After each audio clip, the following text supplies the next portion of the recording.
Hey, Sanford here. I want to share with you guys a passage from a book that I'm reading. It's called Power versus Force. Now, you may have heard me mention about this book about maybe 8 or 9 videos back from my podcast that I do each Sunday.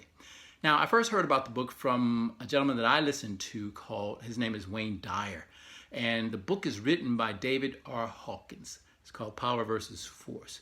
But I'm glad that I started reading the book because it pertains to a thought process that I was having this morning in my workout. And I was running the stairs at the last part of my workout, and it just came to me. I go, what is awareness? What is thought? And that kept running through my head, and I was just thinking about that as I thought about the change in how I actually work out. And in the early days, it was all about the physical body. Now it's about the whole. What scientists call, and what I pertain a lot to, is biopsychosocial. Okay, so how I train is through the biopsychosocial process. Okay, bio meaning the body, of course, the physical body. Psycho meaning the thought processes and the mental process. And social meaning the environment in which you were brought up in and the environment that you're currently in. And this passage really pertains to that. So I wanted to read it to you guys this morning, and it's a couple of paragraphs. At the end, I'll sum up why I'm giving you this message today. Okay? So here I go. I'll get into that. Okay. We all inherit the human condition of mind in our mind seemingly unasked birth. To transcend the limitations of our mind, it is necessary to dethrone it from its tyranny of sole arbiter of our reality. The mind's vanity confirms its immaturity of authenticity on the movie of life that happens to be in our view. The mind's very nature is to convince us that its unique view of experience is the genuine article. Each individual secretly feels their experience of the world is the only true, accurate one. Every mind engages in denial in order to protect its supposed correctness. This begets the fixity and resistance to change that prevents the average consciousness from advancing much more than 5 points in a lifetime. Great leaps of levels of consciousness are always preceded by surrender of the illusion that I know. Frequently, the only way one can reach this willingness to change is when they hit rock bottom. That is, by running out of a course of action to its end in the defeat of the futile belief system. Light cannot enter a closed box. The mind does not even experience the world, but only sensory reports of it. Even brilliant thoughts and deepest feelings are only experiences. Ultimately, we have but one function: to experience experiencing. Now, I want to share this today with you because I'm a huge believer in people power.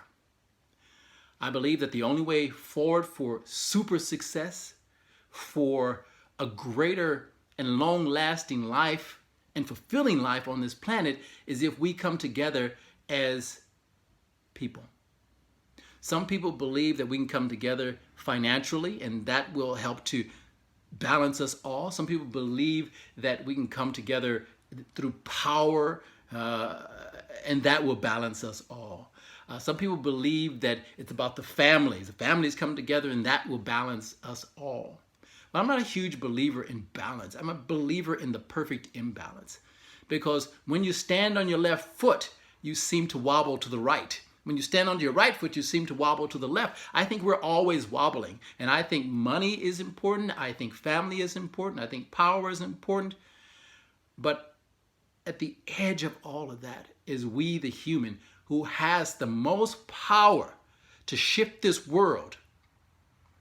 And if you think about it, we're really destroying it. Each of us in our own individual way because we're afraid to come together. And this is the sum of my message today. I feel that you don't have to trust me. I feel that you don't have to believe in me. You don't even have to know me personally. But I feel that if you were to know me personally, I feel that if you were to believe in me, if you were to trust me, the only way that that can be built is through communication, through hanging out, through listening, through talking about pivotal things in life. Not just, how are you? How was your day? Let's just have fun. Let's not get too serious. Life is supposed to be positive. Well, you never get to the crux of who you are, and you never get to the crux of who other people are if you just follow that mantra of just fun, never getting to talk about the serious issues, and just being positive. Our life is so much more. So I wanted to share that passage with you because I feel a lot of us are stuck in that mind of rightness, and I know. Well, for me, I just wanted to share with you that I don't know. I don't know you as well as I could. I don't know the absoluteness of the world. But what I will say to you is I'm willing to learn. I'm willing to listen to you. I'm willing to be open with you. I'm willing to take the steps in order to change the capacity in which we are currently living in this world, which I believe is fear. Fear, anxiety, shame, and insecurity. So I just wanted to share with you guys today of a message of coming together. Let's evolve. Let's stop thinking that we have to live in this space and thinking that our only experiences of life are the life that we have to live. We are so much more. We are capable of so much more. And the only way to do that is me talking to you, you talking to me being vulnerable with you, you being vulnerable with me, and getting past all of the ego, all of the pride, all of the shame, all the fear, all the anxiety, and all the insecurity. Will it take time? Of course. And believe you me, my friends, all we have is time. And one day we will be gone from this particular planet and moving on. So my question is to you, can we come together as one, or will we continue to fight and destroy not only each other, but this world? Thank you guys very much for listening. And as always, love your mission. Peace.